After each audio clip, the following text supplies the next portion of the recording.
Welcome back live from ILTACON. And now we have Nikki Shaver, who I love, adore, and admire. So I'm so pleased that I get to chat with you. Nikki, please tell the folks who are watching who you are, what you do, and where you do it. Well, first of all, feeling is mutual. Oh. Lovely to be here with you, Amy. I am Nikki Shaver. I'm the CEO and founder of Legal Tech Hub. We are an insights and analysis platform for legal technology. We provide a full directory as well as tools and resources to help law firms and corporate legal departments run their innovation projects more effectively and efficiently. Oh, awesome. And what brings you to ILTACON this year? We come because we are interested in speaking to everyone. So we serve the buy side of the market. We're really interested in talking to firms about what they're in the market for, what they're doing, what problems they're trying to solve, the pain points they have. We're also interested in speaking to all the vendors, the well-established ones, the startups. We want to know what's out there, what's coming, new features, new releases, how we can help those companies. We offer advisory services, soup to nuts, pre-launch all the way to exit for legal tech startups as well and companies. So we come because we want to connect with our market. Yeah.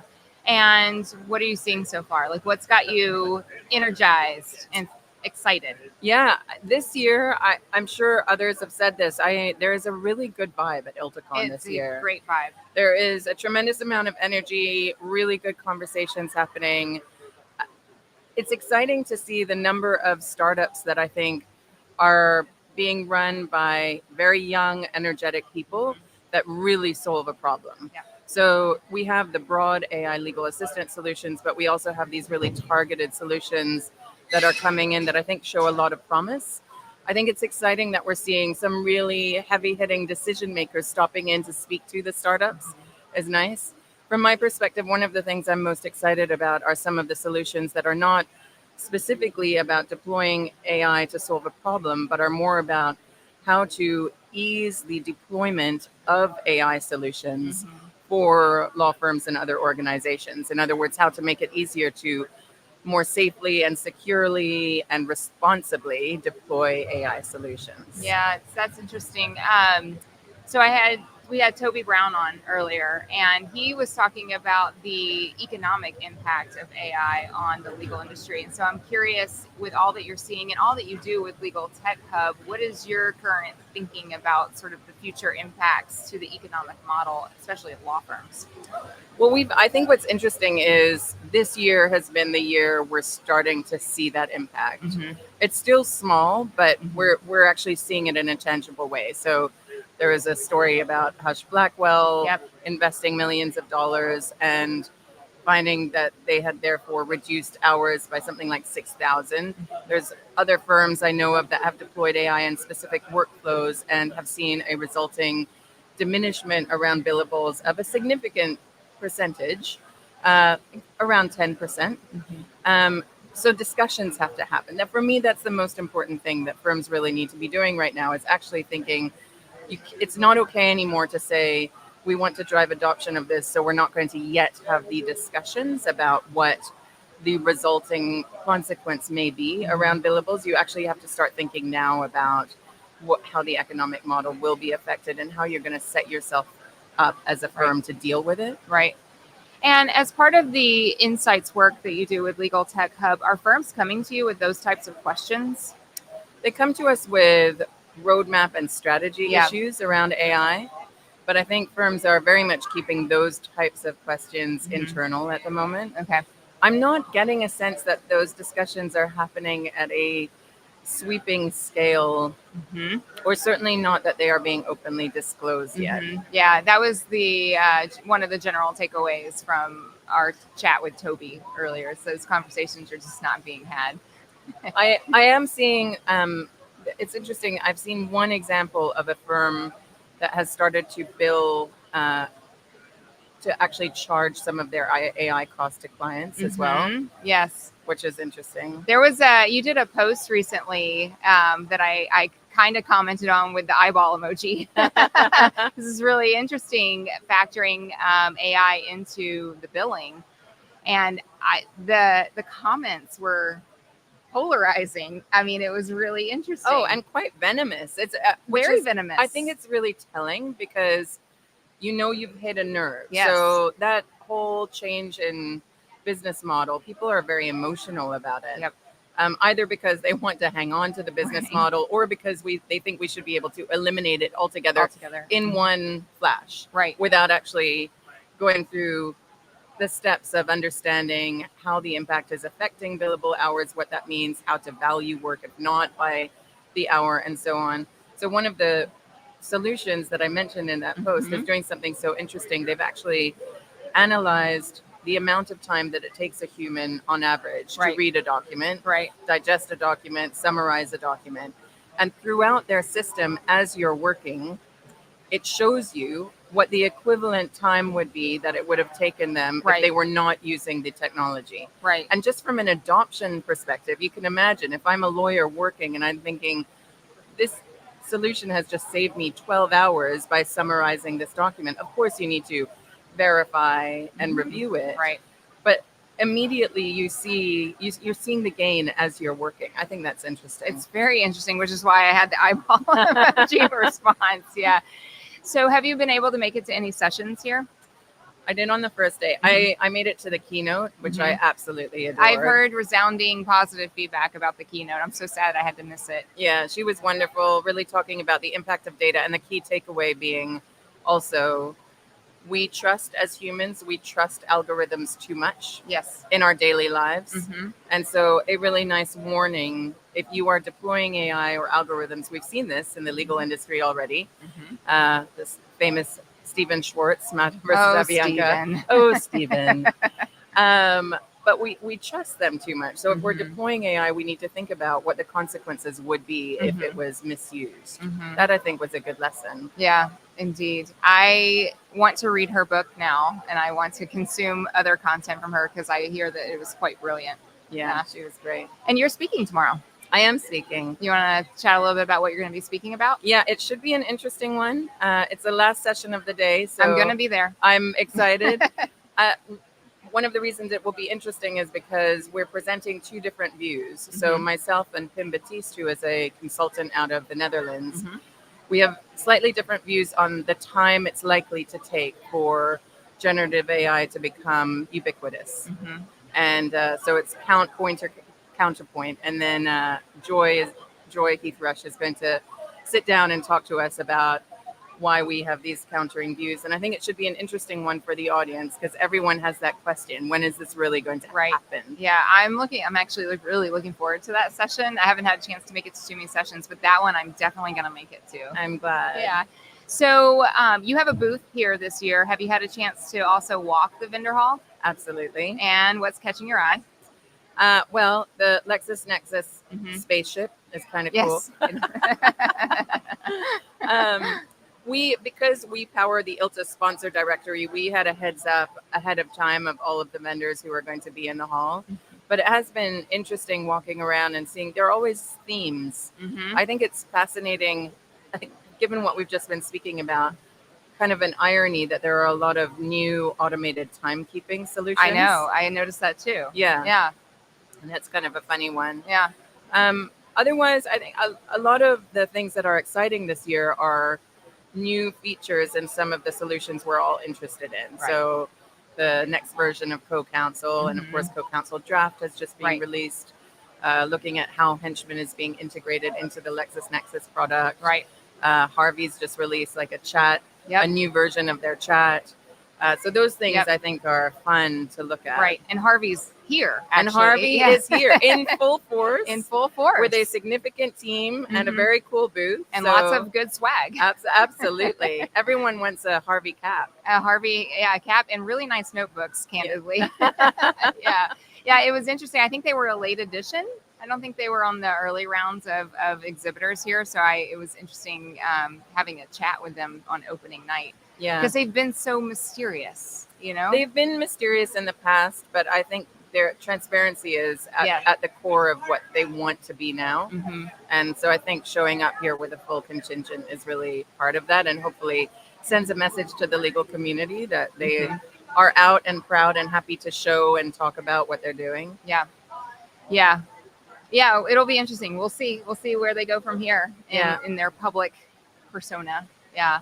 Is there anything here that has surprised you?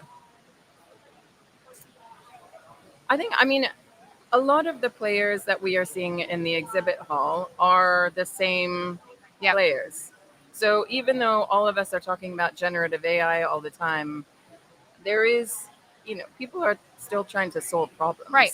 I mean, it's not that this has surprised me, but it's kind of nice to see Yeah. that the other technology that isn't necessarily Right. AI Right. also has a place still. Yes. And people are here to shop for it. Yes. So that I think that might be part of the reason there's a nice energy here. It's Yeah. not pure hype at the moment. Yeah, Conan and I were chatting about that this morning. Like, there's still a lot of problems to be solved that don't necessarily need AI.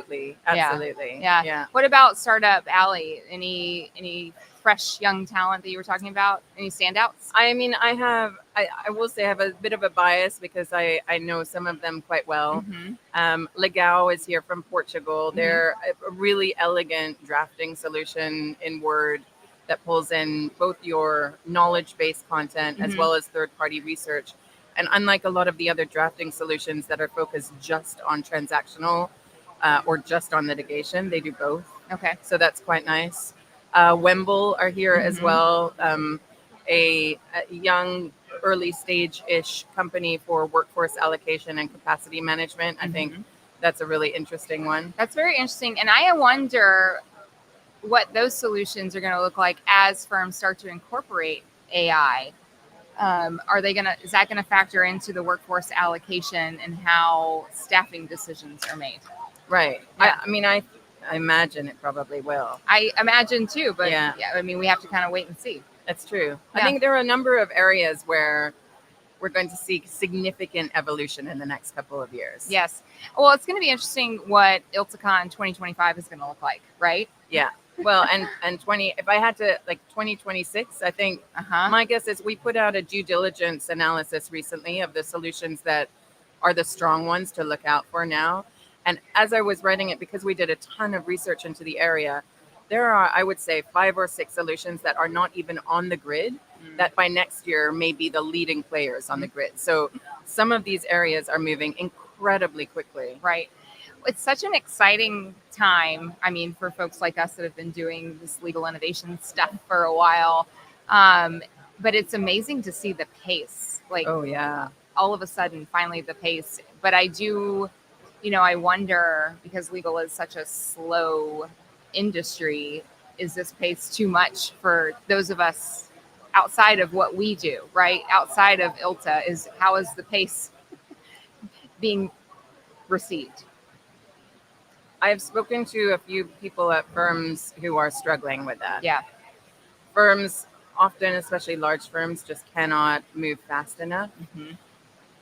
So I imagine we're going to see actually a little bit of a divergence in some of the organization and firms that are able to keep up and evolve quite quickly and those that are not able to. Right. Yeah, I think you're right. I think so that'll be a topic for next year's live stream from ILTACON.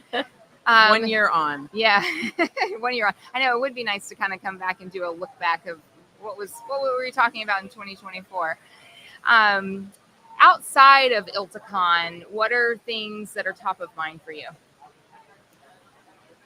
I think the EU AI Act coming into force is one that I have heard surprisingly few people talk about in substance in the US. Okay. Because it's the EU AI Act. Right. But though it will capture any organization or firm that does work in the EU, and almost all US firms do. Right. And there are obligations that arise under it, not just for those who are building with AI, but also for those deploying it. Right. And that is a huge additional complexity that firms will need to manage from a compliance standpoint. Right. So that is one of the things that I'm interested in tracking and exploring. Yeah. So are you planning on doing, because you also do premium content at LegalTech Hub, I imagine you're planning on doing some content around that? We are. We're also running an evaluation project with Val's AI, a company out of California. We have a consortium of firms we're working with, and we will be running a benchmarking study across all of the major generative AI companies in the legal space. So that report will be coming out in October. So a number of different areas that are hot and fun for us at the moment. Exciting. So what are you looking forward to for your next day and a half of ILTACON? Oh, I'm looking forward to some of the parties tonight and Yeah? the social events and Uh-huh. networking. I actually find ILTA is maybe the only place in the world where I can have a conversation at 10 o'clock at night that is as valuable as the conversations Yep. that I had at 10 o'clock in the morning. Yep. I'm looking forward to having, honestly, this has been such a great conference, Mm-hmm. but I also think after ILTA, I need time to just digest Yeah. everything. It takes me often 3 weeks before I understand the true value of Right. what I've gotten out of the week. Right. So I'm quite looking forward to that period of reflection as well. So I'm curious, how do you do that? Do you write? Like, what does that digestion and analysis period look like for you? It's super geeky. Oh, do tell. So during ILTACON, I make notes continuously of the conversations I've had and the different ways in which I need to follow up or how that lends itself to something. Mm-hmm. And then afterwards, I will literally write the conversations I had, what I think was valuable from them, the ideas that I gained. Because often I think one of the things, we don't talk about this enough, but if you're a creative person, Mm-hmm. which I think most of us working in this space are, Mm-hmm. part of being in this ecosystem and seeing people in person is that I think it also stimulates that creativity. Yes. So I try to write down the ideas that I've gotten. I have noticed it even on my team. We have 6 people here, and every day someone's like, "Oh, I had a new idea. Let me tell you this idea for how we should evolve." So Yeah. it's literally writing things down. Mm-hmm. Obviously doing the follow-ups, but it's more than that. It's also about substantively as a company, Yeah. how can we evolve as a result of all of the meetings and discussions we had this week? Yeah. Anything top of mind that is maybe are you going to tweak your roadmap at all, or reprioritize some things, or re-strategize some things? It just helps us understand what our customers are looking for. Yeah. And where we need to build. So the analytical content we put out, which deep dive on specific problem areas, Mm-hmm. comparing how different providers solve a problem. Right. That's been very well received. So how do we scale that? Right. So we're able to put out more of it. That's top of mind at the moment.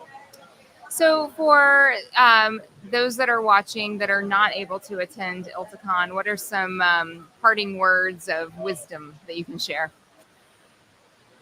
So ILTACON is just one of the places where you can get this kind of experience. It's a wonderful one. So if you're able to come at some stage, do.